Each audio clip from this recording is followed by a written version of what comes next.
The way that the camping works there is that it's first come, first serve for the individual sites.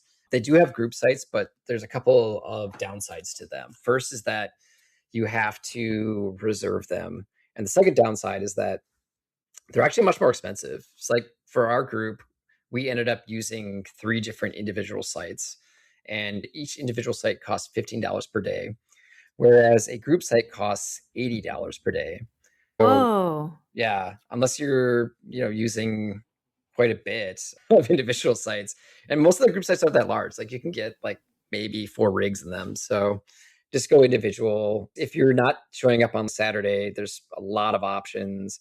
If you're not towing a big rig like we were, you can also go multiple miles in and find something even on a Saturday. So there will be something there available to you.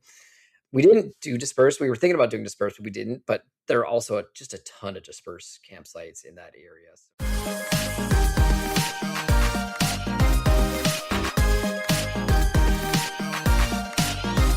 You have tuned in to Remote Trails Radio.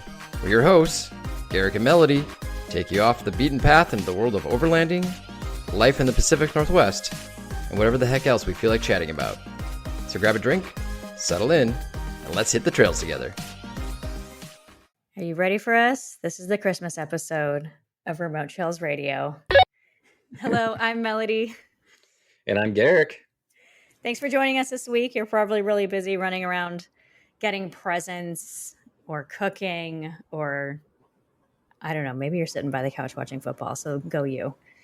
However, glad you can tune in and listen to us for a little bit. We have some good stuff to talk about today. I think we'll be touching on those Black Friday sales and other gear that you absolutely need to have. We're going to be talking about air compressor systems, and we're going to be talking Moab because Garrick just got back from a really big trip, right?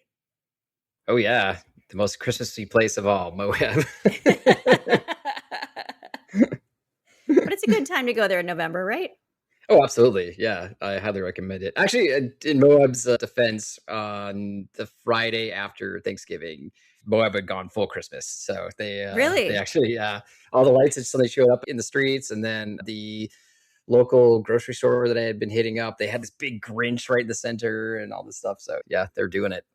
Well, I have one update from our previous episode, our very last one. I'm going to clear up some confusion. I think I saw a personally wrapped chocolate-colored 4Runner. I do not think that was the stock color. After reviewing all of the options, that must have been a custom. So my bad. I'm going to officially apologize to Toyota if they're listening. That was my fault. That explains why I had such a hard time finding it. I was like, what are you guys talking about? Obviously, this is desert tan, which is, in my opinion, an awesome color. So couldn't figure it out. It was very convincing. I'll have to say that. But I will say, Toyota is not completely, innocent here, because they've come up with some ugly colors. And there's like a special TRD Pro color. Like they had that crazy green, like Lime Rush. Crazy green. Yeah. Oh, every time I see it, I'm just like, oh no. Oh, you didn't like that? I hate it so much. Somebody in one of our groups here locally had one. They just recently sold it, and they called it the Pickle. That was its nickname. Yeah, I mean, the best reason I could think of for owning that car is that nobody's going to run into you because they're going to see you no matter what. Oh, thank goodness, because that is a thing. That is a legit thing. Oh, yeah. Driving a gray-colored car around, how do you do with a white-colored car? Well, nobody's clipped me yet, but actually that's not true. I have been run into. Weirdly, like the one time I've been run into was I was at a stoplight and the person in front of me reversed into my car, which is not a scenario I ever would have imagined. Oh boy. Yeah, the funny thing is though, I've got that big steel bumper on there. Mm-hmm. I stepped out, looked at it, and my bumper was fine, right? And then she was in a Camry or something like that. Her whole back was just completely crushed. Oh no. Yeah. It was some crazy thing where there's a gas station that was off to the left, and I guess she just decided there was oh, I need gas, so she just decided to reverse without looking, just reversed right into me. So I felt kind of bad for her because that was a bad day for her, but made me feel really good about my bumper purchase. Definitely. Yeah. Oh, that's awesome. Yeah. So cool. I'm glad to know that poop brown is not a stock color. Or hot poop. Are we still keeping our clean rating? Is that a thing? I mean, it's not a swear word. It's just poor Okay. life choices. Oh boy. Garrick, did you get anything for Black Friday? I did. Yeah, Oh, I did. okay. Not This is very surprised. much in the line where I break something in my car and then that forces me to do an upgrade. Oh, did you get new front and back bumpers and a new rack? What are we talking about here? I mean, that's how I ended up with those things for most part. I mean, I still kind of need a new rear bumper because that thing's rusting apart and has been bumped in, but that's a whole nother story. Okay, we can break that next weekend. There you go. Actually, I broke that in Moab last year because I was pulling that trailer and I did too tight of a turn and then it like crushed one corner of my bumper. Oh, seriously? Yeah. I mean, it wasn't a big deal. Whoa. It was in a spot that was rusting already anyways. So it's kind of like, meh, it's fine. Don't care. Anyways, so I've had this issue in my car since September. And this is a little embarrassing, but I've had this heat issue in my cargo area. And I noticed in September because Okay. I was like coming back from a motorcycle trip and I had my moto gear back there. And as I was carrying my moto gear back into my house after the trip, I could feel that like some of it was warm. I was like, oh, that's Ew. weird. Yeah. So I was trying to figure out like what was going on with that, but I just like, I don't know, I never found the time to like really look into it. Yeah, do you have like those air things back there, like in the back seats, where when you turn on the heat, it also heats the back seats? I do not. Mine's not that fancy. I have Okay. a fan that does vent to the back, but it's under the passenger seat. So this would be way too far back in the Oh, cargo area. okay. Yeah, so it was just kind of warm. So I was like, okay, I need to figure this out, but it didn't seem like a high priority. It's like, okay, I'll figure this out in time, sort of thing. And one thing led to another, and suddenly it's the Moab trip, and I was like, okay, well, it seems fine. Turns out it wasn't fine. On the way down to Who'd have Moab, thought? yeah, on the way down to Moab, we stopped a bit south of Salt Lake City at a camping area, and Okay. I pulled out my cot and my swag, and I realized that like when I pulled up my cot, it was like attached to the bottom of the cargo area. It wasn't. It was like fused to it. What do you mean? Like it got so hot it melted together? Yeah, it melted to the carpet. Oh my gosh. Yeah, and so I eventually tore that off. But then the problem is my cot, it has these two ends that you have to slip bars through. So they're just, sleeves for the bars essentially. Well, those sleeves Yeah. had like completely fused together. So we had to cut No. open the parts where it was fused just to like kind of get my bars together. Microphone. Wow. Yeah. So that was annoying. And then I looked and there's like very clear like brown spot where it had kind of melted the rubber because I have a cargo mat in there. So it's like there's rubber backing on that cargo mat and that just melted and fused to the carpet of the cargo area. So I can't even take that cargo mat out right now because it's so fused to the carpet. And I went Oof. underneath and looked at what was going on underneath the rig. And if I had done this back in September, which is what I should have done, none of this would have happened because when I went and looked underneath there, I realized that my muffler had failed at like the flange that like couples it with the tailpipe. And it like fully failed. Like it was just like it was no longer attached to the tailpipe at all. The tailpipe was just kind of loose and rattling. And the place where it failed was basically the muffler has this pipe that comes out the back of it and it goes 90 degrees straight up. So basically all of the exhaust heat was just like straight up going right into the cargo area. And that's why it was getting so freaking hot. That And then just sounds so dangerous. Yeah, it wasn't good. So that was like 14 hours driving, right? It was just blowing hot heat I up was there. just going to And say it was that just was a building very up. long drive. Yeah, that's why it became a problem because like previously it didn't get hot enough to become an issue, but as you keep accumulating heat, right? Yeah. Yeah. To answer your question, Yeah, that was a very long answer for it was a what long did you buy walk for Black yeah. Friday. Yeah. So what usually when I break stuff on my car, that's my excuse to get an upgrade. And for a long time now, I've wanted to get the Goose Gear cargo plate, which is basically it like you replace the entire back carpet of your cargo area and put this cargo plate down. And that has a bunch of points where you can screw in fridge slide or like little tie down points and whatnot. So it makes it much more functional of a cargo area in that sense. Okay. Yeah. So I have ordered that cargo plate from Goose Gear and a fridge slide. So I'm actually kind of excited about it. Whoa, that sounds expensive. It's not cheap. I did get like what was your discount? their Black Friday deal was only like 11%. It's not even like a Wow. huge sale or Ooh. anything like that. Ooh, Yeah. 11. That's Yeah. crazy. That's so low. Yeah. So Okay. all told, I think it was $450 for the cargo plate and like $400 for the fridge slide and the extending tables thing. So yeah, it's not cheap. Not cheap at all. I don't know who could not be excited about a fridge slide. That sounds so fun in general. Yeah. I'm very excited about it. It's something that I had planned on getting, but just hadn't got around to it. But now I forced it by being lazy and not looking at a Reese by rig. See where this got you? You didn't do your pre-trip business, and now you're being forced to spend more money. It's like you planned it this way. Yep. Wait, so how did you find a new muffler I guess you were in Salt Lake City, so you weren't in the boonies. Oh, yeah. Well, where we camped, we were only about 3 hours from Moab. So I knew that they had an O'Reilly in Moab. We arrived in Moab on Sunday and we threw out a bunch of our stuff at our campsite. And I immediately went down to town to the O'Reilly. And I know that O'Reilly could ship stuff real fast. I was able to get the muffler and a new tailpipe sent, and they arrived on that Tuesday, right? So it was like 2 days. And the good news on this front is that my muffler actually has a lifetime warranty on it, so I didn't even have to pay for the muffler, which is awesome. So how does that work? Lifetime warranty. But you didn't go through Toyota; you went through O'Reilly's, right? Yeah, so I had previously replaced the muffler through O'Reilly.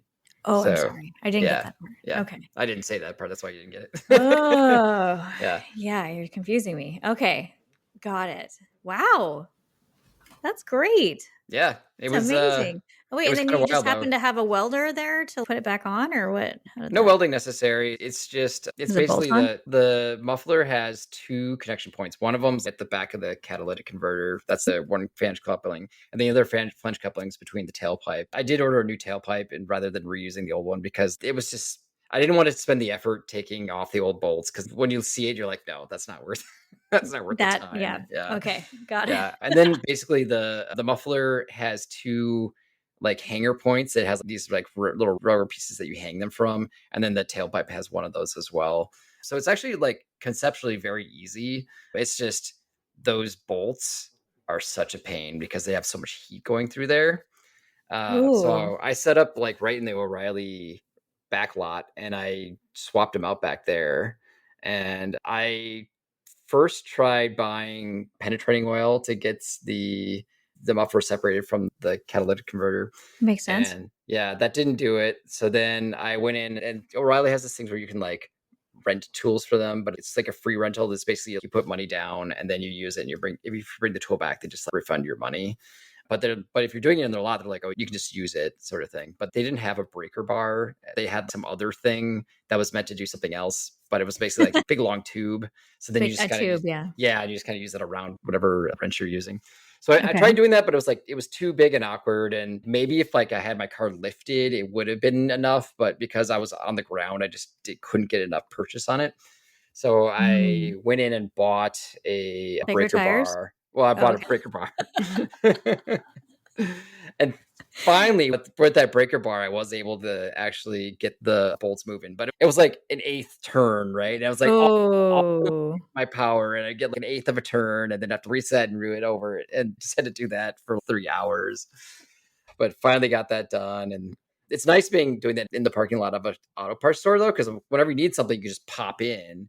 So like I did that, and I was like, oh, I want new bolts and nuts. I don't want to reuse these crappy ones that I had on there. So I just went in and bought some of those, and yeah, it was 3 hours of pain, and I was so exhausted that afterwards, it was like I finished at probably 2 p.m. I went back to camp and then just napped for 2 hours. It was like beautiful sunshiny day, and I was like, man, I should go ride or something. But I was just like, no. We haven't even started the trip yet. You're already exhausted. Well, this is Tuesday, so I had ridden the day before, but I was also exhausted from that too. Yeah. Okay. It was an experience for sure. Jeez. My goodness. Well, eventful Black Friday for you. Yeah, so that's how I ended up with a goose gear cargo plate and fridge slide, which I'm very excited about. When is it coming? They have a 7 In a to week? 8 week lead time because they actually start fabricating them when you give them their order. So I should have it by the end of January by that timeline. Oh, 7 to 8 Weeks. week. Yeah. I thought you Yeah. said 78 weeks. I was like, oh my Oh. goodness, how do they make this thing? They starting it from scratch. Some of the manufacturers that have the toppers with the rooftop tents, some of them, they have like year-long lead time. Dang, I don't know if I have that kind of Wow. patience. Right? What if you change your mind? Guess you Yeah. can't if you put money down. Yeah. Pretty Oof. wild. My goodness. After the last episode, I thought you might have thought about the Bouge RV diesel heater because it was on sale for a pretty good price. Yeah, it's 200 last time I looked, 199. Tempting. Yeah, I'm going to get a diesel heater, but it's not this season. I have other things that are higher priority to me. Probably this spring, I will get the big battery banks and induction cook plate. And then come next winter, then I'm thinking the diesel heater will be up there. How about you? Did you get anything? No, I was tempted for the diesel heater, but to be honest, my electric blanket really does it for me. If it's a really bad wet one, I might borrow someone else's for an hour to see, just to try it out, but I don't feel like I want to invest in that yet. Yeah. So I just spent a week in Moab and I slept in my swag and it was freezing weather most nights. And I did the cheap solution where I just did the Nalgene baby, where I just would boil up some water, toss in the Nalgene, throw the Nalgene in the bottom of my bag and crawl in the bag and then just mostly just put my feet up against it because it's always my feet that were always the coldest when I'm climbing. It worked great. Super cheap solution and worked fantastically. And as long as you make sure you screw on the top on right, it works. It's a good, safe solution. Oh boy. That's a shout out to Shannon who cross-threaded his once and it drained out all over the bottom of his sleeping bag, which would be really sad. That's really sad. Yeah. Oof. I don't even want to think about that. Yeah. My goodness. Nope, that was it. I mean, I got my Cyber Monday little things that I have. One of them is Drone Mobile. So I use Drone Mobile for my car, and you have to subscribe to it, which is I don't even know what that is. What is Drone Mobile? painfully expensive. It is a GPS for your car. Okay. So it's essentially a software that it's a hardware that they install in your car that goes along with the app. And then the app tracks your car. So this Among is like other an anti-theft measure, or what is it? It is. You can also, so I go away a lot so that I know where my car is at all times. And then I can unlock it or lock it from the app, which is really handy. Not that I would ever leave the keys in the car and close the door or anything. But if I was unsure if I locked it and I'm now in the store or somewhere else, I can just check the app and lock it. Yeah. It also has remote start so that I can warm up my car before I get in. That stuff's handy. I don't know if you knew this, but when I had the camp out that I did for Halloween, Nick was there and his F-150 was locked with the keys in it. Oof. And yeah, so he was kind of freaking out about what to do. But he was actually able to, we went up to one of the nearby roads that went up to elevation. I remember I had service up there. He has OnStar or whatever Ford has as the equivalent of, I think maybe it's called Sync or something. Okay. So he went up with Shannon up the road until he had service and was able to unlock his F-150 through that service rather than having to go into town and find somebody to unlock it, a locksmith, or smash the window or something like that. I guess it works over satellite. So as long as you have service, then the car and it has a few of the satellites, and then you can unlock it. Pretty handy. It is handy. And with Drone Mobile, they only have 2 or 3 days during the whole year that they have this sale on their yearly subscription. So I make sure to sign up at that time. Nice. After working on my car these last few weeks and not going out, I would like to be done for a little bit. And now just enjoy myself. Yeah. No O'Reilly parking lots for me. Hopefully, knock on wood. Where's wood? I have a little tip on that, though. If you ever are stuck working on your rig that you're not in a comfortable place, I have a Tyvek sheet that I keep in one of my storage boxes.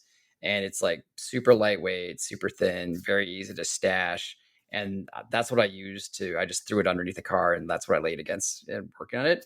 worked fantastically. It's Nice. meant for construction applications, so it's pretty heavy duty, but also super lightweight. So very easy thing, very cheap to get to purchase online. That's great. I use a tarp. Would a tarp work? Tarps do work. I used to have one, but then when I did it a few times, the tarp kind of wore through. Like the Tyvek has been stronger and lighter, so that's why I go with the Tyvek now. Nice. Yeah, it's also a nice thing too. There are other uses for it. For example, I have that swag, and let's say it like was really rainy and wet, and the swag was like soaked. Well, the thing is, like when I move the swag, I have to roll it up like a bedroll, right? Well, I have that mattress in there, and if I rolled it up, then the mattress could get wet with the cotton being up against it. But if I have that Tyvek, I can just throw that Tyvek over the mattress, then roll it up, and then I don't have to worry about my mattress being wet anymore. Pretty handy stuff. Yeah. Wait, do you even have a swag anymore? Did it just fuse together? What happened with the swag? Well, it was the cot. The cot, I have to get a new one. Oh, I'm sorry. The swag is on. The swag is perfectly fine, thankfully. Honestly, of all the things that are back there, the cot was probably what I would have chosen as the sacrificial lamb. Because otherwise it would have been like my solar panels that I just got. That would have been sad. The swag is very expensive, or even worse, my sleeping bag. Like it could have murdered my sleeping bag if it was in the wrong spot. But thankfully, the thing that was there was the cot. I've contacted the company. It's like Teton Sports. I've contacted them to see if I could get just or replace some of the fabric, because everything else about the cot is fine. Like the metal's all fine, but they haven't responded back yet. So I'm not sure if that'll work out. And the metal's the expensive part. Right. Yeah. The fabric seems like it wouldn't be that big of a deal. Yeah. They are sold out of that particular model, which perfectly fits my swags. I can't even order another one right now if I wanted to. Let's see. All right. Put it on your Christmas list. Maybe Santa will get it for you. Yeah. Or produce it at all, because it's apparently not available. Get those L's to work.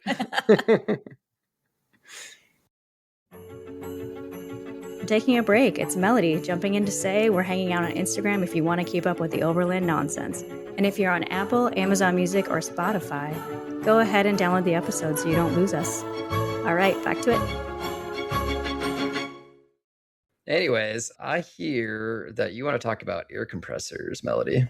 I do want to talk about air compressors, and I'm surprised that we haven't talked about it on the show yet in depth. So I thought we would start with that because I think I spent the better part of 2 to 3 months slowly updating my air compressor system after I broke it on Vancouver Island North. Yeah, let's get into it. Yeah, tell me what you got. I'm interested. Well, I first want to talk about why I want to talk about air compressor systems and why I'm a little bit obsessed about them is because I was inspired when I first got on the trail. Some of my first outings, I was with a friend that had the sponsored by Wifey air compressor system. Have you heard of this one before? By Wifey? I definitely know. Yeah. It sounds like somebody doesn't know how to say Wi-Fi. Like, you guys got Wifey here? No, Wifey, like spouse, Wifey. Okay. It was a dude that loved to off-road, and he had a wife that sponsored him. Ah, I see. I get it. Oh, it sounds better now, huh? So he would think of things and she would buy them. So it's a pretty good agreement, or at least that's the rumor. Got it. This system was just so amazing that it made me think differently about air compressor systems and how you can build them into your car rather than just having a standalone that you can keep in the trunk. But yeah, as it refers to overlanding, let's talk about what we are solving for exactly. Because maybe people know that you have to air up and air down, but maybe people don't. Do you want to give us a little summary?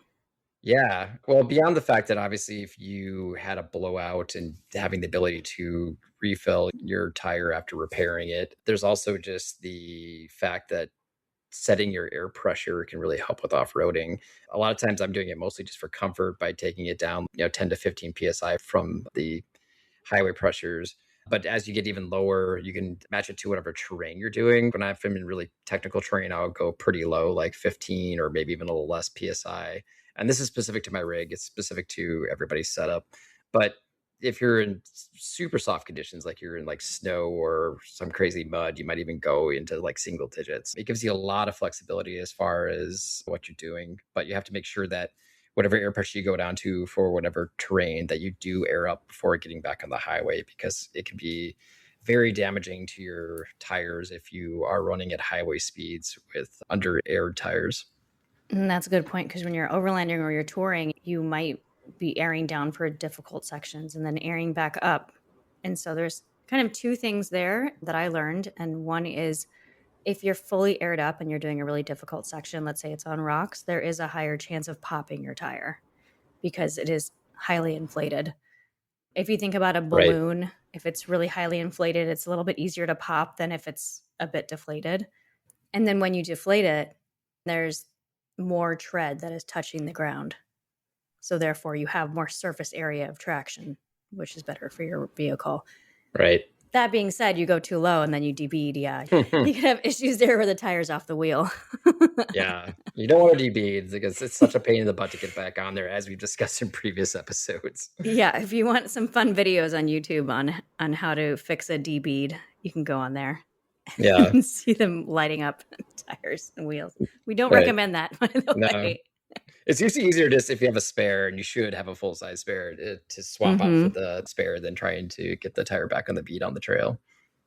Exactly. So the systems that are built for air compressors possibly means that you are building it into your rig. And so you have a plumbing system that essentially gets the air to the four tires either faster, easier, or it's easier to understand your PSI, although I feel like modern cars now do have it in the dash what the PSI of each tire is, which makes your life a lot easier. We have older cars, Garrick, and so I'm not so sure it makes we don't have easier. Fancy equipment like that. Yeah. Oh, well, so the thing is, if you're airing down a lot, right, you get all these warnings in the new cars, and you're below pressure. And we don't have to do with any of these. I don't have to deal with any of those warnings. Nothing's screaming at me when I'm off-roading.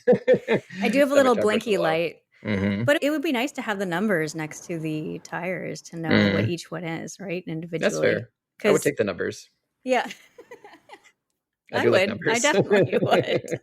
So the thing about the Wi-Fi air system, which is what Sponsored by Wi-Fi came up with, and I don't know if they sell it anymore. I think it might be on Rago's website, but he used to have a website, no longer. He has an Instagram page, so I will put that in the links in our description of the podcast for you, should you want to go check out this system. But what was really neat about it is that you had your air compressor mounted into the engine bay in a clear location. You need a bracket for it. And then you would plumb it to each tire. And so you basically had a Schrader valve or a chuck at each tire where you then had to plug in your 4 mini hoses, and it would go directly to the tire, turn on the air compressor, and you're good to go to fill it up. So filling it up was always the hardest part. Yeah, that's cool though, because it's like way fewer, because it's the long hose lengths that are really kind of a pain to manage and whatnot. So if you have just short hoses that are just like right there to connect, that's pretty cool. Yeah, I can get that. I thought that was pretty slick. I was like, wow, this is a whole new level of air compression. Yeah. And I think there is kind of a competition that happens when you get to the end of a trail and you air back up again. You don't want to be the last person airing up your tires. Oh, 100%. Yeah, absolutely. Do not be the last person. It's the silent race that nobody admits to, but it absolutely is happening. Absolutely. You're like, I got to get this done. Everyone's hustling really hard, and you're like, why is everyone rushing? We're not in a rush. But there is a silent competition to it. So, Garrick, what are some of the things that you consider when you're looking at an air compressor, just the unit itself?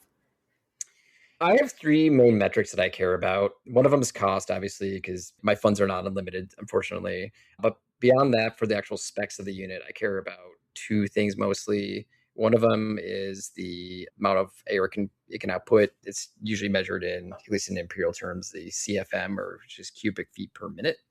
And then the second item is duty cycle. This is not something that I was familiar with prior to getting into overlanding, but duty cycle is basically you have an hour of time, and then duty cycle is presented as a percentage of that hour. So my current air compressor has a duty cycle of 33%, which means that it'll run continuously for 20 minutes because that's 33% of an hour, but then it will need to cool off for 40 minutes before you can really use it again. Yeah.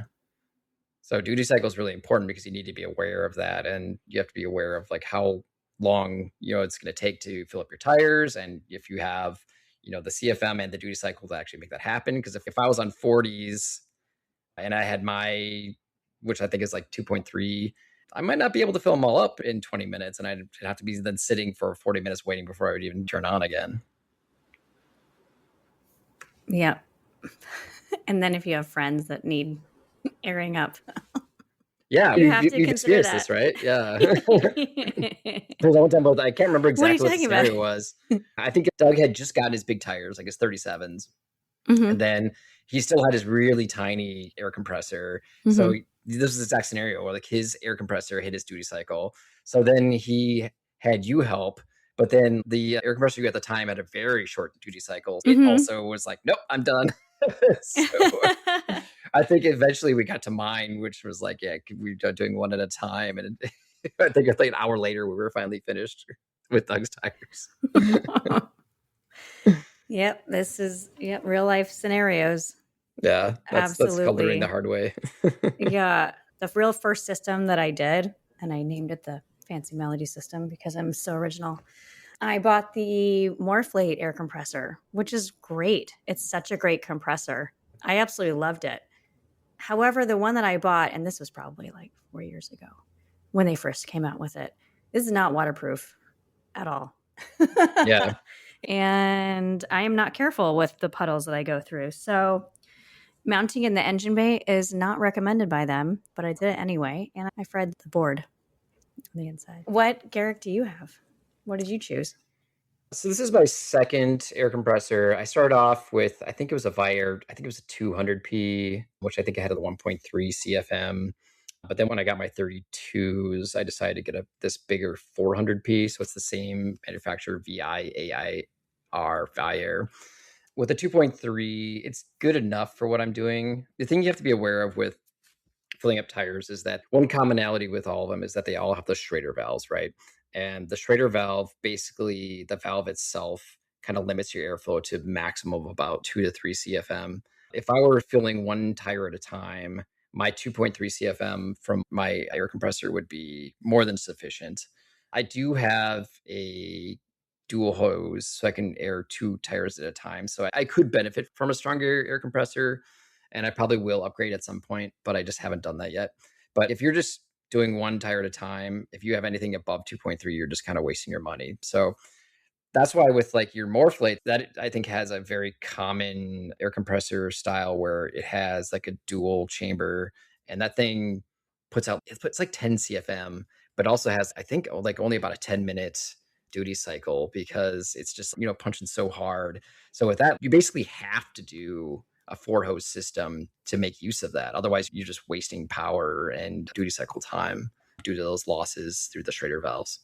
Yep, and they did say don't ever use it for less than 4 tires. Like even if you just need to air up one, hook it up to all 4, balance it out, and air them all up at the same time because otherwise the air compressor can overheat or break. Oh, interesting. And I got used to that. However, there was this one time where I used it just for one, and that was a bad move. I mean, just follow the directions, right? It's there for a reason. They've done all the testing. They know what they're talking about. Yeah. So it's very purpose built, and that's fine. But if you want to have one air compressor that you're also like used for, I don't know, you like your motorcycle tires or your beach balls or that sort of thing, then that's not a very good fit for that. That's a very purpose built product. Yes. So after I killed the Morflate, then I decided to get the ARB. Our friend Dimitri is very convincing. Also, it's probably the best in the market. That's my feeling. It's the best in the market. Absolutely. So when I had the Morflate, we had an extra manifold in order to be able to make sure the pressure switch didn't trip it every single time. And so this ARB twin compressor comes with a manifold inside of it already and a pressure switch in it. So it's all together. It's very heavy. However, it is super powerful. And the specs come in different depending on what your pressure is at the time. But it's 6 CFM at 0 PSI. Well, they have a bunch of different versions, right? So they have the single chamber, which I think it's like 2.6 CFM. It's like 2.6 or 3. And then they have what yours is, which is the dual. And that has like the 6. And then I think they have the brushless now, which is like 9 CFM as well. Yeah, the brushless is the new hot thing. I haven't even seen it yet. Yeah. But the amazing thing about these ARBs, at least with the duals, I'm not sure if this is true for the single, but they have 100% duty cycle. So there's no Right. cool down involved. You can run it as long as you want, which is just incredible that they can get those numbers and actually that duty cycle. I don't know how they do it. Unless you trip the pressure switch, and then it gets really mad at you. I find Mm. that it's much more touchy than my Morphlate one, because I think that we built that system that wasn't meant to be together. The pressure switch was a little bit more lenient, and I could realize, oh no, I have a closed system. I need to open it up because I'm not thinking at the end of a ride or something like that. But this pressure switch, man, it goes off and then it's mad, and then you have to wait for a little bit for it, Oh, interesting. for it to release pressure again. Huh. So essentially, the system that I did, the brackets that you put in your car are expensive. There's no two ways about it. To get an ARB bracket, I looked at maybe 3 different ones. They were all incredibly expensive. You buy the bracket, you install that in the car with a lot of sweat and tears. These brackets are basically really niche fabricators that are selling them, right? So they kind of Essentially, yes. have to charge a lot because it's low volume. Yeah. And it fits, quote unquote, the 5th Gen 4Runner with that specific model.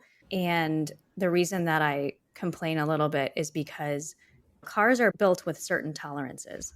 And then the fabricators are building their steel parts with certain tolerances as well. And there just is no perfect fit. So sometimes when you're a little off, can make your life really miserable trying to get it to fit perfectly. Right. And then there's also have you done any other mods that might be there obstructing in some way? Yes, I had to completely remove everything that we'd put in there and then put that back in. And then it does also have to be primed and powder coated so that it withstands rust. And then I had to buy an elbow for the compressor to have the air tube come out of it. And I routed it through the engine bay to the front. The hoses are connected to a big dial. Mm-hmm.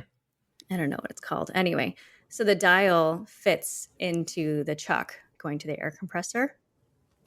And then I can read it through the windshield when my hood is up. I can read what the PSI is. And then it's just connected to my button in the car to turn it on and off. So air compressors. Those rainy days. Yes. Air compressor.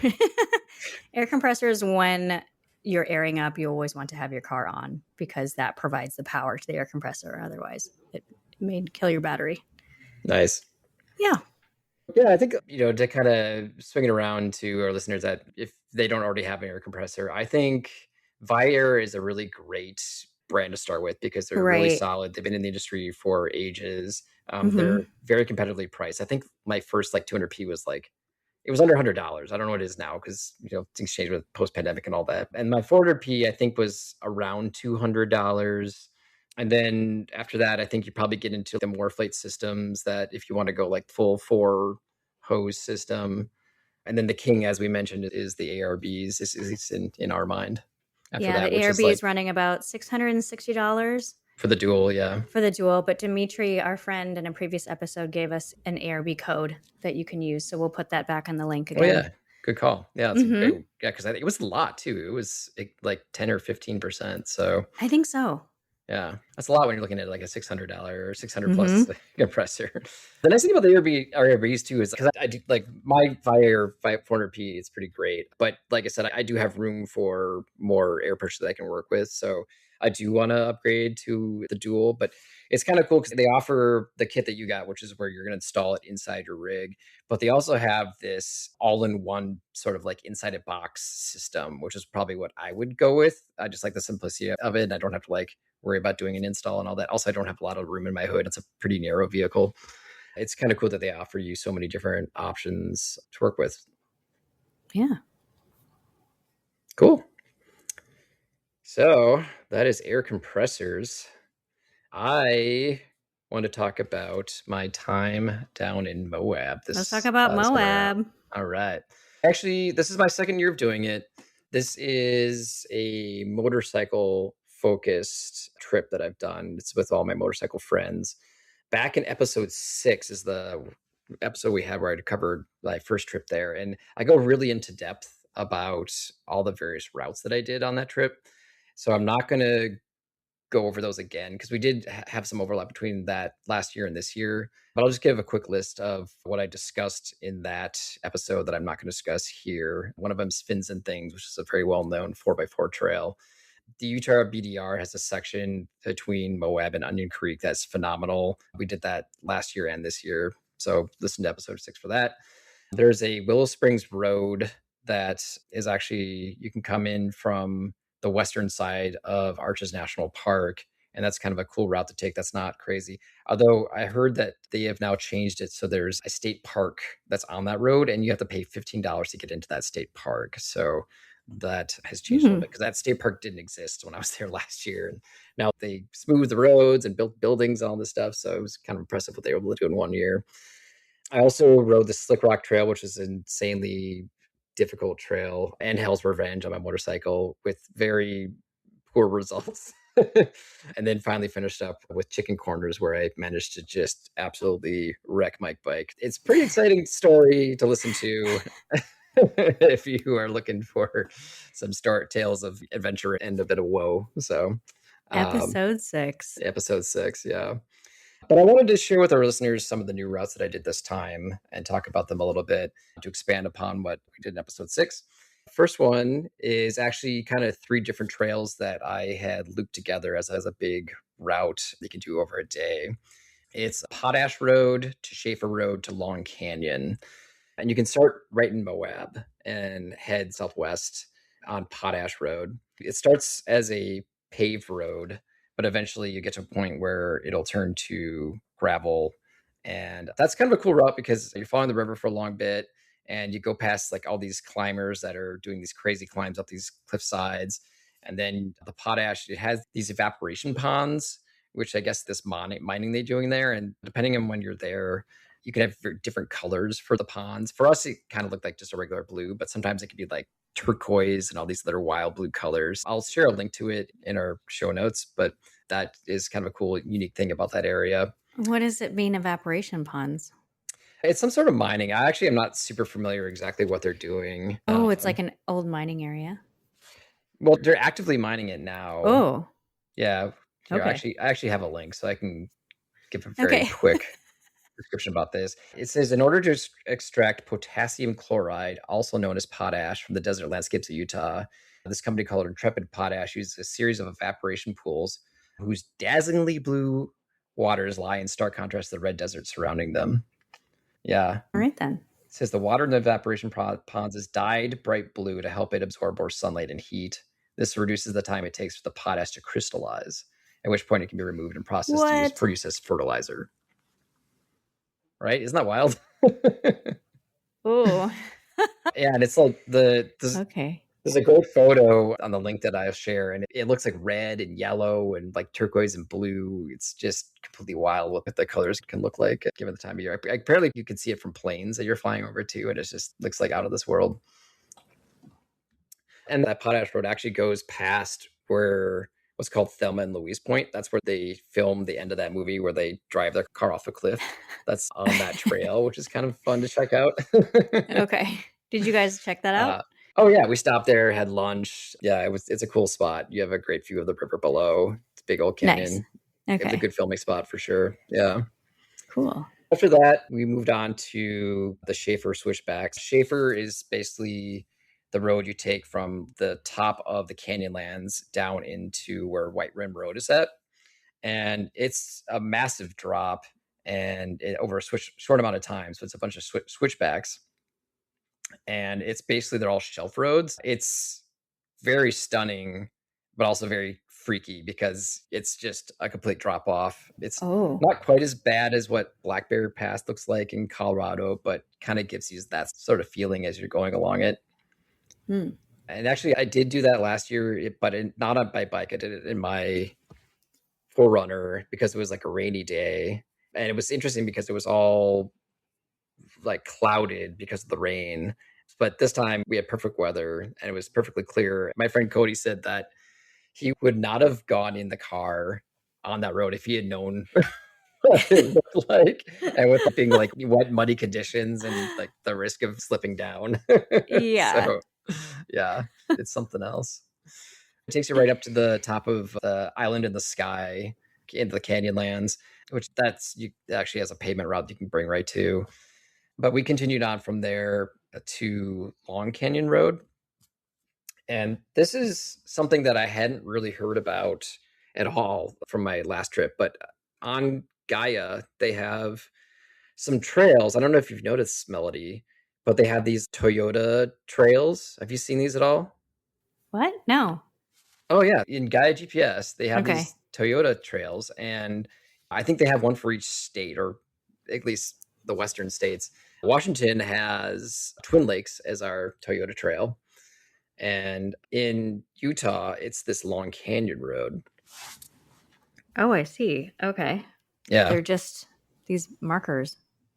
Yeah, I think what it is, Toyota has done a bunch of awesome donations for basically, trail maintenance and keeping trails open and whatnot. And then part of that whole effort is that they have this agreement with Gaia to have these Toyota trails that they've marked out.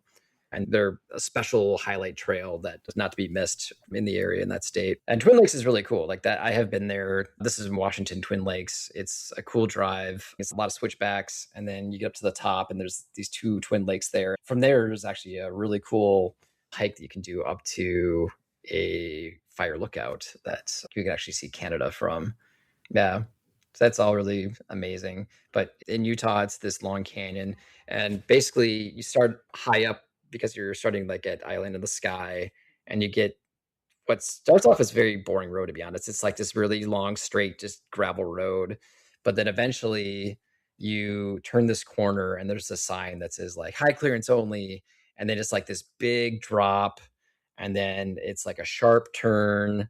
And then you go underneath this like overhanging rock that's on the trail. And then you just keep going down this windy, cool trail, and you get this beautiful view of the canyon. And it's just really incredible and not to be missed. I will say I saw a lot of vehicles there that are not crazy. There was a bunch of Subarus that were on it. So it's like you don't actually have to have too crazy a rig to do it. It's worth experiencing. We actually did it twice. We liked it so much. Yeah, like we did it on that day, and then we actually did it on our last day as well. Also, we found what we called an MX park, like right before the start of Long Canyon, where it was just like this soft area with a bunch of just like little trails. Like it had soft dirt, but it also had these hills that just perfectly led into these jumps and drops. So we were just kind of going around there, going through the dirt, and then a bunch of us started jumping. And what we would do is we go up to one of these hills and get speed from that, and then take this jump. And I'm not a jumper. Like I've never jumped my bike before. That's not something I really do. But this was just like so perfectly set up that we were all doing it. And I wasn't even on my bike. I was actually borrowing a friend's bike because I was having headlight issues. But, so you're going to practice jumping on someone else's bike? Okay. Yeah. It's my friend Teresa's bike. So she just started riding this year. I was taking her beautiful bike, which I don't think it has any scratches on it. It's just, and yeah, jumping it. As one does. And how'd that go? Pretty great. Yeah, I got some good air. Okay. Yeah, I did drop it after like my first jump because I had never jumped before, and I was like, it was really fun, but then I was like, didn't know what to do. I was like, oh, how does landing work? So I actually did land it, but then I like stopped, but I was like in this really deep sand, and then like just didn't get a good foothold, and just like very, very gently fell over. So it wasn't a big deal, but it was also like my euphoria ran a little high, I guess. But yeah, so that was the Long Canyon Road plus the little MX park before it. And the other thing that we did that was new this time around was Gemini Bridges. This is kind of northwest of Moab a little bit. The Gemini Bridges road itself is pretty cool, but also it has a bunch of offshoots that you can do. So I think the coolest part of the offshoot that we did was called Surprise Valley Overlook. And it's an out and back from Gemini Bridges, but you get there, and once we arrived, I knew it was special because there was tons of people there, and in all manners of vehicles, like side by sides and other dirt bikers like us. It looked like a bunch of 4x4s. They also have some sort of like swing that we sadly didn't get to see anybody do it, but they had this like whole rigging for this swing that you can do across the canyon, apparently. Like a rope swing. Something, yeah. I mean, but like a very fancy one where you'd put it into a harness and stuff like that, because if something went wrong, you would die. So, yeah. I used to be a highliner, so we used to build rope swings. Oh, okay, cool. Yeah, you would know about it much more than I. We were hoping we'd see somebody do it. Unfortunately, there were a bunch of people right where like the connection point was, but it Yeah. was just kind of people looking at it. Nobody actually did it. Oh, I think there is actually a professional one there in that area. I don't know exactly where, but I do see it on social media quite a lot where people pay to do that rope swing. Yeah, It's like an I wouldn't be established surprised one. if this is it. Yeah, because it seemed like it was Whew, very established and very well built. very scary. Yeah. Very secure, but very scary. But if you're not doing the rope swing, it's a beautiful place to check out. And yeah, definitely a highlight of that road. We also did Forest's Canyon, which was an offshoot that was there and back. That was more just like a really fun route. I don't think it had spectacular views or anything like that, but it was fun terrain that we did. What was that one called again? Four Arches Canyon. Okay. Yeah. Yeah. There's also Bull Canyon that goes off of Gemini Bridges. We wanted to do that, but we couldn't find the entrance. Because I was using my friend's bike, I didn't have my usual navigation set up. So I was kind of, running at a detriment because of that. So I was kind of going off of memory. And so we missed some things, Bull Canyon being one of them. But then there is a trailhead for Gemini Bridges. And the bridges are apparently really cool. They're like actual, like natural land bridges that have formed. So we didn't see that because we didn't, I didn't have my navigation up, so I didn't know where to stop. So I guess we left something for next time on that one. I do have a few challenges that we ran into on this trip. Okay. I already spoke about just getting there during our, what have we been up to lately with the exhaust melting my carpet, my rig. But I can't believe your rig had that problem. That's crazy. And then you found it out and you were able to repair it. Yeah. I did want to ask you about the challenge that happened with your friend's covered trailer. I feel like you guys were a little nervous talking about that last time. Oh, yeah. Was there an update on that? How'd that go? To most part, it did pretty well. The only issue is that when we got to Moab and we went to the Sand Flats Recreation Area, it's a pretty long road and there's a bunch of campgrounds right away. But you can go miles in to get to campgrounds. And our friend from New Mexico, John, he had arrived on that Saturday. And so most of the spots were taken, right, when he got there on Saturday. So he had to go, I think it ended up being like 10 miles in or something. It was some really long distance. So when we got there, Cody pulled the van with the huge trailer up these really steep roads through, these gravel and bearing conditions for miles and miles. And then what happened was when you're going slow like that and you're pulling that kind of weight is that his transmission fluid started overheating. So he kept getting warning on that. Yeah. Yeah. And I've experienced that with my 4Runner prior to me adding a special transmission cooler in line with the radiator.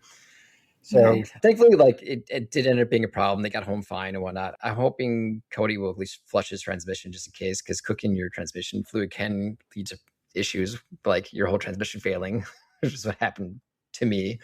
Other than that, it was fine. Okay. Did you guys sleep in it? 2 people did. Yeah. Roxanne and Ego slept in it. Okay. And all the bikes made it without being tied down? They were tied down. They actually figured out a really great way to tie them in. Cody had, cool. I forget what it's called, but it's like this special channeling stuff you can put on the side that you can lock in various tie-down points. Yeah. Oh, okay. Yeah, it looked really organized. They did a great job. I had my bike on my back, so my bike was not part of it. But I was glad to have mine separate just because there was a moment where we thought maybe we'd have to do a rescue, and having just a singular car with a hitch on the back is handy for that. Actually, I can jump into that. So this was on the first day. We had redone the Utah BDR Section 3 between Onion Creek and Moab. And there's a section of the Cocopelli Trail that some of us had done last year, but not all of us. And it was frozen last year because we did it in the morning. Well, when we're coming back, we did it in the afternoon and it was all mud. And no. Yeah. So Cody and John had gone ahead of us and they took that trail, and I'm surprised they took it because as soon as the rest of us got to the trailhead and saw it, it was just all mud. It did not seem appealing at all. And we actually heard them because they were on their intercoms in their helmets. And I think Brox and Ego just randomly heard them through the ether that they had been stuck. And what happened was John was on a big adventure bike that had a low fender on it. So as they were going through this mud, the mud was like the Hawaii mud. It was that kind of like clay mud. No. Yeah. So Ugh. basically, his motorcycle just stopped moving because it just got so slammed with mud underneath the fender. Yeah. Ooh. So we tried removing the lower fender, like we removed it, right? But then because this is an adventure bike, it actually has dual brake calipers on the front wheel. So with those dual calipers, it has a line in between them that goes like right above the low fender. So we removed the fender, but that line was still there. So we kept trying to move the bike, but then it would just get caught in the tread of the tire. Then Zach from our last episode, he had a great idea of actually removing one of the calipers and then zip tying that to the bike. And then that cleared that and allowed us to actually like push the bike out. And then, Whoa. yeah, they actually took it off the main trail because the main trail was just so muddy, but they were able to find like kind of a parallel route that was not quite as muddy and was able to get it out there. But it was hairy. It did not feel very convincing that we were going to get him out that night. Like I was convinced the bike was going to be staying the night there, and I was going to come back with a 4Runner and load it onto my hitch and take it out. But thankfully, they were able to make it happen. Goodness. Yeah. So were you just worried about bikes, or you were worried about rigs as well? Well, if I went the next day, I would have done in the morning when it was frozen, right? Okay. And I would have been going downhill the entire time. Okay. I think it would have been doable, much more doable than what it seemed like when the bike was stuck there. But yeah, no, it worked out. But it was wild because the fender actually carried it back with me and strapped it to my bike. But just carrying it like up that hill, it was so heavy. It felt like it was like 20 pounds of just mud just underneath that fender. And I like tried removing it, but even removing it was so difficult. It was just like cement. It was insane. So that's rough. Yeah, it's a good reminder that just because the trail conditions in the morning might be one thing, there might be something entirely different in another part of the day. And you can't use traction boards in that situation either, right? Because they're just going to get sucked into the mud. Yeah, I mean, the traction boards will get you as far as the length of the traction boards. And that's it. And just be right back in the mud again. Oh, no. So if you had like multiple, I guess you could set up like a little row and then you like take the one for the back and move to the front. You're building a road. Yeah. Huh.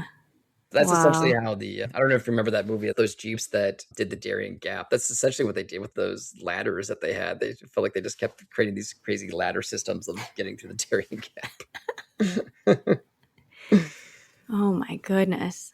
Yeah. All right. So this seems like a very, very creative recovery and a very eventful trip. Yeah. Yeah, we were able to get him back even before the sunlight ran out, and then John immediately took his bike down to a car wash and blasted it. Blasted it 7 times. Yeah.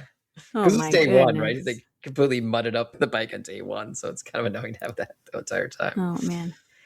So what would you tell people that are going to be going to Moab maybe in the next year that you haven't discussed already on episode 6 or here yet? Well, I have a bunch of tips. I had already mentioned the Sand Flats recreation area. I mentioned that it was busy on the Saturday, but the thing was, we actually were able to get a spot that was way closer to town because we didn't arrive till Sunday. And so we just went and looked and found sites. The way that the camping works there is that it's first come, first serve for the individual sites.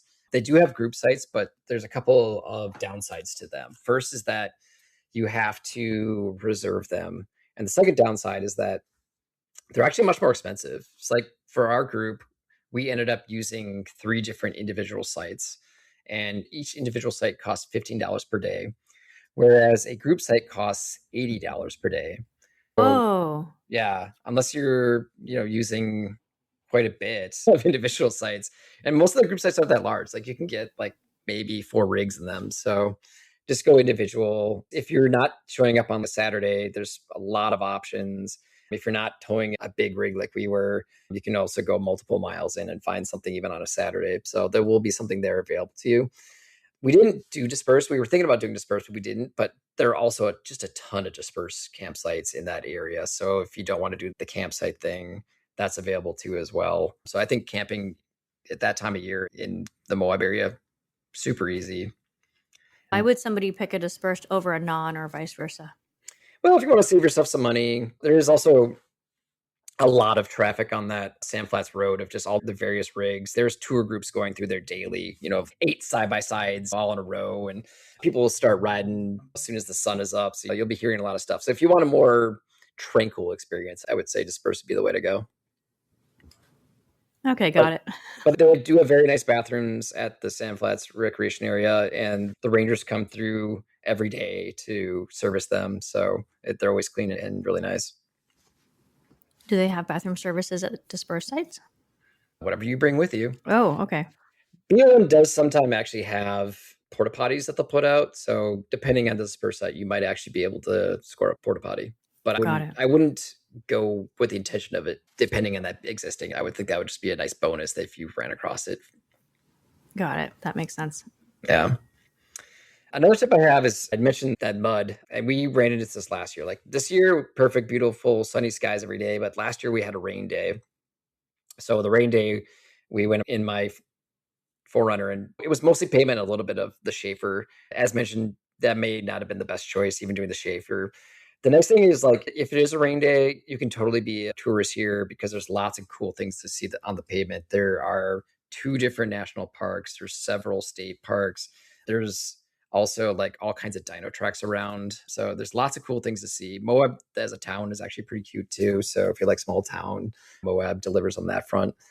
And also, like, not only should you, if there's a rain day, should you do that the day of, but usually give it another day too for things to dry out. Because even like when we did it last year, the second day was still pretty wet in the morning. And that's how I ended up destroying my headlight, because it was like so muddy and soft that I ended up going down this like flume. And then I just lost all control and just slammed the headlight into a rock. So that was the end of my headlight.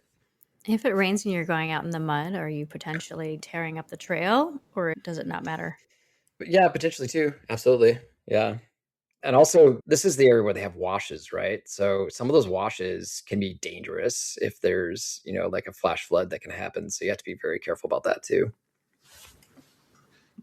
And in fact, on that Willow Springs Road I mentioned, there's a section on there that has a wash and is considered to be impassable when it's raining. So that's why I say it's better that to just stuff scares me so much. It's better to just be a tourist, be on pavement, check out national parks. It's plenty to do. So you got options on that front. Or they also have all those tour things, like go on one of the tour ones where there's the side by sides you can rent, but also they have these big Jeeps that like have, I don't know, they look like they had like 10 people in them, and they'll go and do like Hell's Revenge with this like huge wagon full of people. So there's cool stuff that they can do there.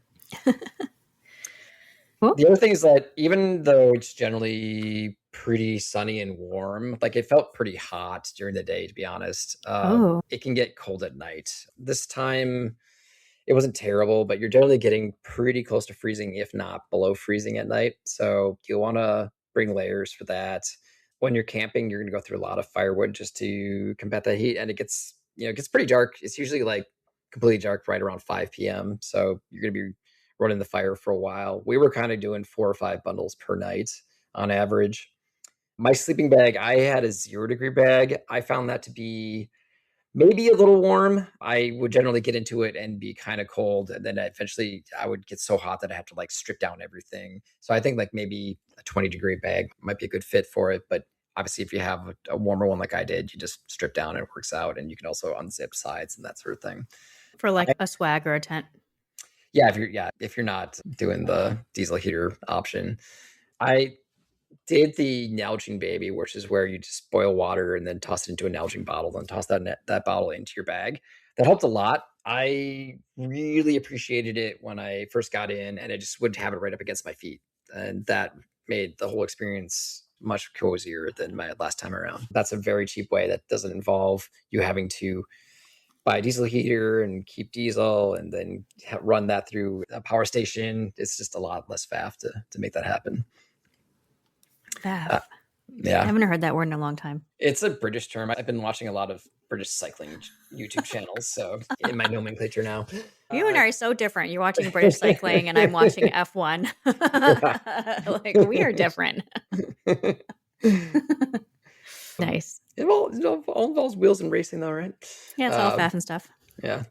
Moab, like I said, is fun, but if you happen to be there during Thanksgiving, like what we are, don't go there any night but the Friday after Thanksgiving, because we tried to get a restaurant and every single one of them was like an hour wait. What? And it was, Why? I think because People there everybody for like, Thanksgiving? I think everybody does their Thanksgiving meal on Thursday night, and then they're like, on Friday, they're like, oh, I just did all this work for Thanksgiving, so let's go out. And there's only so many restaurants in town. It's a small town, right? Okay. So Yeah. it was just completely Ooh. slammed.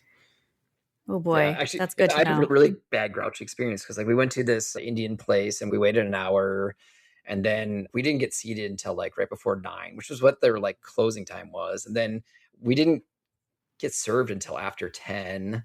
So it like took Wow. forever. And then they like completely messed up my meal. It was like kind of the right meal, but like the wrong protein. And then they got the spice level wrong. So I had ordered Whoa. like a medium, but what I got was Indian spicy, which is like their highest level of spice. And it was so spicy that I just didn't enjoy it. But also because I've been waiting so long for my food, I didn't want to send it back and wait another hour. So, Right. yeah, I just grinned and bared it, but it was not worth it. It was such a bad experience and I was just really grouchy about it. So Are you gonna write a bad review? no, I'm not going to. Oh, okay. They were slammed. I'm just making fun. No, I mean, I'll say it is. It's Indo Grill in Moab, and they're actually, it's pretty good. They're really good food when they're not slammed. We went there last year and had a much better experience. So if you like Indian food, it's actually a good place to go. Just don't go on the Friday after Thanksgiving. That's my tip. Sweet. Yeah. For the trail routes that I found, I used 3 different resources. As mentioned, of course, I have to mention the BDR on every episode I can. So the Utah BDR. It's been a minute. I think we've gone like 3 whole episodes without talking about it. So Moab's right between section 2 and 3 on the Utah BDR. Oh. Section 3 that we did, it was totally doable, the section that we did. But like, I know last year there was a part where you go up to like Castle Valley Overlook. It was real snowy and icy when we did last year. So that was a little hairy. But this year, with it being sunnier, it was perfectly doable other than that Kokopelli route that was all muddy. Okay. I haven't done the section 2 though, so I can't speak to that. So the BDR in my mind is for vehicles, but it is also for motorcycles? Oh, shots fired. The BDR Foundation was formed by motorcyclists. Okay, so well, I don't motorcycle, so that's fine. For me, I hear about it from other off-roaders who are driving vehicles. Sure. Well, so the thing is, fine. You can, any BDR you can do in a 4x4 because they do specifically stick to 2-track routes. They don't do any single track in BDRs, at least not for the main route. They might do an alt route that could have single track, but for the most part, it's dual track. So that's for 2 reasons. One of them is that a lot of people will take like big ADV bikes. They want it to be not crazy. And then also if you want something that like emergency services can get to, so having that on 2-track helps with that as well. Oh, okay. Yeah. Huh. Do they have difficulty ratings in their trails for motorcycles? They do actually. So their main route, like I think each BDR has its own sort of like difficulty, but then what they'll have now is, and this is kind of a new thing they've done, is that they'll have the main route. And it used to be that the main routes had a lot of hard stuff, but now they don't have bypasses for the hard stuff. They've changed their way of doing that now. Now the main routes have all the bypasses, and then there's alt hard routes, which is what used to be the old routes, but now those are considered the alternate harder routes. Okay. Yeah. Okay, so those ratings are for motorcycles, not for vehicles, or is it interchangeable? Yeah, they're for motorcycles. Like, for example, on the Wabder, on Montana Bridge, which you've done several times. Are you going to talk about Baby Hill? Sure.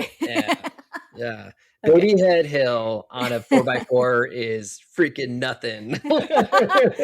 Okay, that's what I'm getting at. If I read that section for, what is it? Dead Baby Hill? Baby Dead Hill? Baby Head Hill. Baby Head Hill. Yeah, because the rocks are like the size of baby heads. That's why it has. That's how I do remember it visually. Yeah. Mm-hmm. So if I'm looking at that rating, that's for motorcycles, not for rigs. Right. Yeah. Because for rigs, you just ramble right up over it. Yeah, because I was like, this isn't that hard. This is not hard. Exactly. Okay. Yeah. Now I get it. Yeah, but the nice thing about the BDRs is even though they are motorcycle focused, they're free. All you have to do is go to ridebdr.com, pick whichever state you want to check out, and then you just have to like fill out a form. You'll get an email from them, but then after that, you can download it, no problem, and get the full GPX, and with waypoints too, which is pretty cool. That's great. Yeah. The other 2 I have are paid for services. I've mentioned Overland Trail Guides several times before. That's one that is I think better for the more long form, like week-long travel stuff. So if that's what you're going down to do, it's great for that. That's actually, I'm going to be using it this spring to go back to Utah. I'll be doing Capitol Reef, and I'm going to be following an overland trail guides for that. So I didn't really use that for this particular motorcycle trip, but it's great for overlanding. There's also what I did use a lot for this trip, which is Trails Off-Road. Now, Trails Off-Road is 4x4 focused. So all of the ratings that are on there are meant for 4x4s. And I had to basically take that and try to translate that into motorcycle difficulty. The nice thing about Trails Off-Road is that they will have descriptions and photos of every single obstacle that you encounter on the route. So that's why I was able to like look and see what the obstacles were, because there's some things that are, especially like steps, are doable by 4x4s, but it can be really challenging on motorcycles unless you're like super skilled. Okay. But there's often like a special line you can take, just wide enough and that you can take on a bike to get around it, or there might be a bypass. So I looked for those on several of the routes that I put together. But it's a great resource because Trails Off-Road just has so much. Like there's far more routes available on there than we had time to do. So I think that's cool. a great resource. And I don't remember what the cost. I think it's around $40 a year, which I think is a steal based off of current pricing of a lot of subscription services. So I highly recommend Trails Off-Road as well. Yeah, I haven't subscribed to that one yet. I think it's because there's so many of us, and so we kind of pool resources sometimes instead of subscribing each one. But I think that's so that we can try it and see how it is. And then once you realize it's so valuable, you sign up for it. Yeah. Absolutely. Yeah, because I have both Gaia and Onyx Hunt, but I think that you don't have Onyx, right? Or you do? I do not have Onyx. I always say, I'm going to check it out, but I haven't had a need to yet. I really and so like then the if you do, then I can show you, right? Yeah. And then you can see how it works and stuff. Yeah. Yeah. My impression is that Onyx is pretty good for route discovery, but I feel like the layering of Gaia is still superior for more information that it gives you.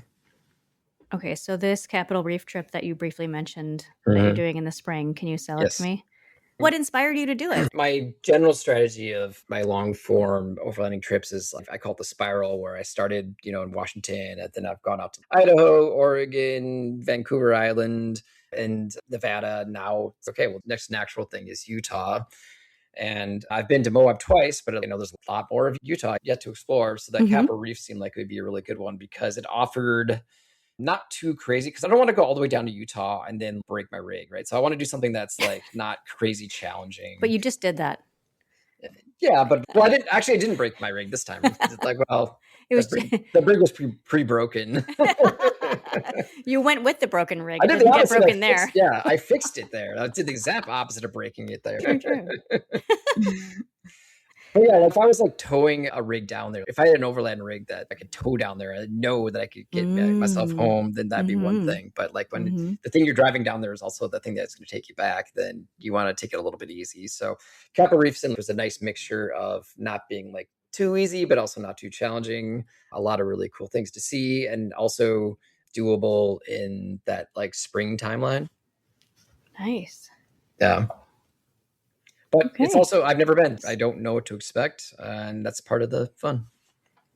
That's awesome. I have been before, and I have done a little bit of off-roading, but I was not nearly organized enough to tell you exactly where that was or what I couldn't replicate it for you. But I do have to say the little bit that I did was pretty amazing and nice. Just gorgeous and just a wonderful experience. So I do know awesome. That is a pretty cool place that you picked. So I'm looking forward to hearing more about it. Yeah, can't wait. I mean, that's kind of the next big thing at this point now that we're into the winter season. So I got a lot of time to think about it. Nice. Another thing about that Utah, though, it's like with that sun, going back to tips. So we had basically a base camping setup where we parked our rigs at the campground and then went riding all day. And that was a great setup for solar. You have you were talking about this before. Yeah. You wanted to do this. Right. So how did that work out? Fantastic. I will say, like, my power needs are not crazy because like you just don't burn a lot of power running the fridges because it's pretty cold, right? It's like, it's colder. A high of Yeah, it's like high of 50s during the day. Got it. And it's cold at night. Right, exactly. So Okay. like your fridge like basically doesn't even run at night. It's like it's keeping warmth inside there. If anything. But like I was also like charging like everybody's phone and whatnot, and so I would get down to I'd be maybe around 80% after running it all day and charging people's stuff at night. I was able to just hook up the solar panels, and it would be charged within probably a couple hours, easy. And it was tons of sunshine, so you don't have to really do much.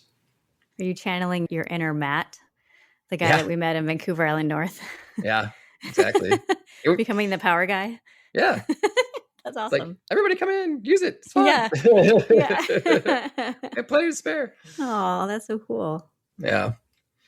Yeah, then I think my final tip is that if you're coming from the Pacific Northwest, like us, I would say give it 2 days. Maybe unless, I guess if you're Southern Idaho, then you could probably get there one day, no problem. But I think driving more than 12 hours a day can be really taxing. So I think kind of cap it off at 12 hours of driving time a day max, depending on what your comfort level is. Beyond that, it gets pretty rough. Like we did it over a day and a half going down. We actually stopped, and I'll have to look it up. We had found this great spot off of Highway 6 that was an actual defined designated dispersed camping area.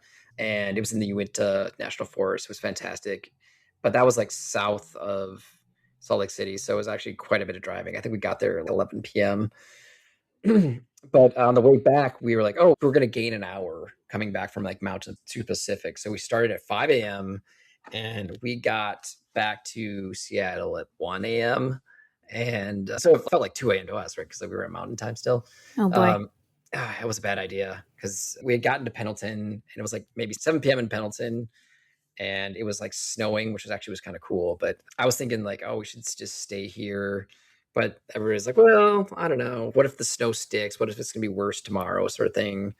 And then Zach offered to drive my 4Runner because I actually really don't like driving through snow because it can be really like that hyperspace effect makes it, I don't know, it messes with my brain. So anyways, we're like, okay, let's just go until Yakima and see how we're doing. And then we got to Yakima. It was like 10 p.m. or something. And we're like, let's just keep going. And we made it. But that last like hour, we were struggling. And I like had to swap back with Zach like within a half hour of town because I just couldn't do it anymore. I was trying to shake myself to stay awake. And then like I felt like crap the next 2 days because it had messed with my sleep schedule that much. I don't recommend bombing over one day. Oh, boy. It a 2-day affair. Yeah. Yeah, I always think that I can drive the full 12 and then, no, it's hard. It's really hard. I agree with you. However, Dimitri's not going to agree with you. He's not here to defend himself, but I'm sure he would disagree with you. If he can operate on distance. Like 3 hours of sleep, then more power to him, I guess. I'm getting old now. I need my regular sleep. Yeah, I do. When I'm driving down to California for the holidays, and I do need some recommendations if there's any listeners out there who do that drive between Seattle and Northern California. Is there a place to stop? I'm thinking maybe just a rest area because my dog does not like hotels or any place foreign in a foreign bed because he alerts a lot. So I do need a suggestion or two. You have a nice setup for rest stop sleeping. I mean, that's what I did last year when I did to South Dakota, and I'm planning on doing it again where I just drive until I'm tired and then I'll just get whatever the closest rest stop is and hunker down for a little while. Yeah. Sounds good. I might do that. I don't know how I feel about safe with the rest stops. Told you I got crazy eyes. I'm fine. Well, rest stops have various risks associated with them. Like in Montana, they're like, stay on the sidewalk. Otherwise, there's going to be like rattlesnakes. Oh my goodness. Yeah. I didn't even think about that. Yeah, it's probably not as much of a risk during the winter, but still, it's concerning. Oh my gosh. Yeah. I was going to say I have mace, but I don't think that's going to work on the snake. Jeez. Ooh, no. That's not going to help me sleep at all. Well, apparently we don't like sidewalks, so I guess if you just stay on a sidewalk, you're fine. All right. Yeah, it's probably that time for random recommendations. And I've been talking a while, so why don't you get us started on that, Melody? So my random recommendation I may have made last year as well. So I apologize if I'm making it again, but it is a yearly thing. However, maybe I haven't because it's got a word in here and I have to change it for clean reasons. So Yeah, what are you going to call this? The big donkey calendar.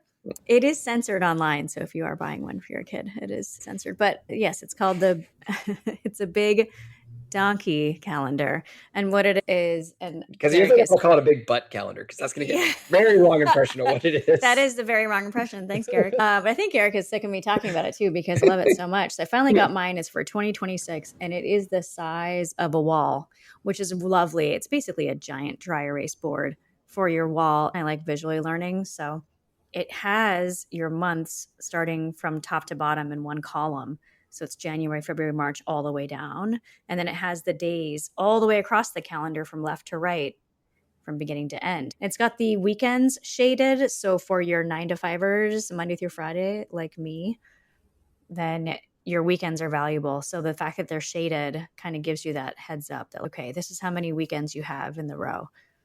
And it's really nice to plan out all of your year's activities. If you're a planner, I know Garrick is a huge planner. I'm a big planner. I like to see it just laid out so that I make sure that I am actually hitting those goals, or I'm making time, or budget-wise, I really understand where the money's being spent throughout the year. I'll put a link at the bottom of our synopsis in the podcast so that if you are interested, go look at it. If you search donkey, it's not going to come up, but it's sold on their own website and on Amazon. What do you got for us, Garrick?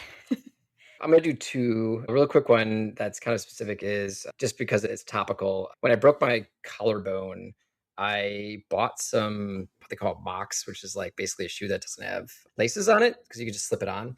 It's the Merrell Moabs. It's actually what they're called. So I figured, I went to Moab. This is my time to recommend that the Merrell Moab mocks. They're actually super comfortable. They've got a nice tread on them. I use them.